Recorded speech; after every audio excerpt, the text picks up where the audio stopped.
Hello WhatsApp ব্যাপারটা সবাই কেমন আছেন? আশা করি সবাই ভালো আছেন। তো আমি খুব ভালো আছি। আজকে অনেক দিন পর একটা ভিডিও নিয়ে আসলাম।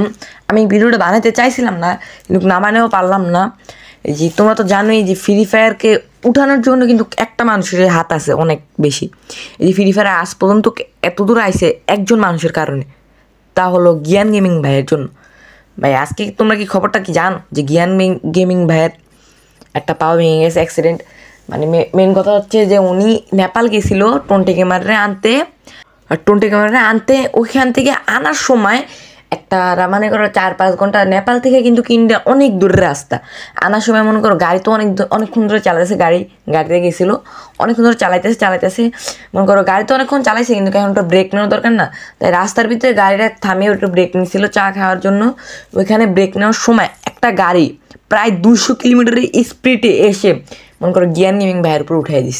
এখন কি আর বলবো, উঠে দেওয়ার পরে মনে করো একটা পাও ওইখানে মনে করো ফ্র্যাকচার হয়ে গেছে, আরেকটা মনে করো একটা পা তো ফ্র্যাকচার, একটা পা মনে করো কেটে দিছে জ্ঞান গেমিং ভাইয়ের, একটা পাও নাই বলতে পারো, একটা পাও কেটে দিছে। আর কি আর বলবো ভাই, তোমরা ভিডিওটা দেখো জ্ঞান গেমিং এর ভাইয়ের ওয়াইফ কি বলে এবং টোয়েন্টি গেমার এবং সুনিতা দিদি কি বলে তোমরা देखो। खा लिया है और आप लोग यहाँ पे देख सकते हो खुद ज्ञान भाई को। आज ज्ञान में बात करो, कुछ बोलो। क्या बोलो, कुछ बोलो।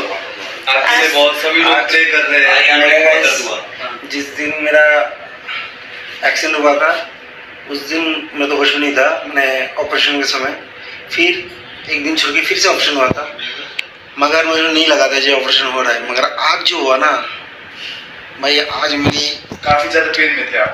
आज चीख निकल गई मेरे, समझ लो। आज बहुत दर्द में होता, फिर ऊपर से सुसु क्या बोलते उसको, सुसु नहीं जा रही थी गैस। ये शायद पाइप ना ऐसा गांठ बन गई थी पाइप में। हाँ, फिर पेन हो रहा था, रो दिया तो तुमने जल्दी आओ, जल्दी आओ। बहुत ज्यादा अच्छा है यार। वो ये होता है ना, पॉजिटिव माइंडसेट हो जाता है पूरा ये गाने में। मतलब बटरफ्लाई उड़ रही है। তো গাইস তোমরা তো দেখতেই পাইলা যে ওইখানে ওনারা কি বললো। ওইখানে ছিল টোয়েন্টি গেমার, আয়ুষ ভাই, পরে সুনিতা গেমিং।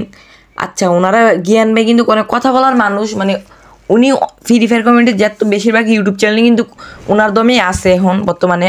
আর ভাই জ্ঞান গেমিং ভাই কিন্তু আরও অনেক কিছু কথা বলছে, যেমন ধরো উনি যেমন অনেকেরই সাহায্য করছে ইউটিউবে গেমের ভিতরে, অনেক সাহায্য করছে এবং ওনার সাথে কিন্তু অনেক মানুষের পরিচয় ছিল। আজকে ওনার মনে করো একটা পা নাই কে, কিন্তু এখন ওনারে কেউ সাহায্য করার মতন, মনে করো সাহায্য না, মানে ওনারা কেউ দেখতে আসেনি। উনি কথা বলার মানুষ, কথা বলতে পছন্দ করে, কিন্তু ওনারা কেউ দেখতে আসেনি। মানে এত মনে করো একটা ক্রিয়েটরের 10-11 মিলিয়নের মতন ফ্যান ফলোয়িং বেস থাকলে মাত্র 2-3 জন মানুষ আসলে হইব ভাই। ওনার সাথে এত মানুষের পরিচয়, জ্ঞান ভাই এটা বলছে অনেক কষ্টের সাথে যে আমার এত মানুষের সাথে পরিচয়, কিন্তু আমার আজকে কেউই দেখতে আসলো না, এটাই বললো উনি। আর ওইখানে ওনার ওয়াইফ ছিল। আর গাইস প্রে ফর জ্ঞান গেমিং ভাই, তোমরা দয়া করো জ্ঞান গেমিং জন্য, জ্ঞান গেমিং ভাইয়ের জন্য কিন্তু সবাই দোয়া করো ভাই। এই তো ছিল আজকের ভিডিও ভাই, দয়া করে ওনার জন্য সবাই একটু ভালো করে দোয়া করো, বুঝছো গাইজ? একটা মানুষের জন্য একটু সবাই দোয়া করো। আর গাইজ ভিডিওটা ভালো লাগলে লাইক সাবস্ক্রাইব করে দেবো। আর ভাই গাইজ আল্লাহ হাফেজ, দেখা হবে নতুন কোনো ভিডিওতে।